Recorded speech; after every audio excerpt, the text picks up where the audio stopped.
আমাদের ষষ্ঠীর খাওয়া দাওয়া আমার মেয়ে মেখেছে দই চিড়ে চিনি নুন আর সাথে আমুল দুধ দিয়ে, আর উপরে আম কেটে দিয়েছি। মিষ্টি তো নেই, তাই কি করব বলো, যা পাচ্ছি তাই দিয়েই আমাদের খাওয়া দাওয়া।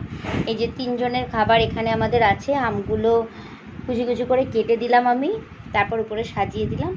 খেতে বেশ ভালোবাসে।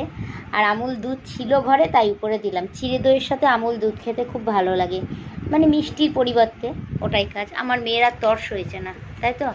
হ্যাঁ, একদম। খেয়ে দেখ কেমন লাগছে। দাদা ভাই কই? অনিক, আয় বাবু। ভালো, চলো আমরা এবার খেয়ে নিই। এবার আমরা খাই।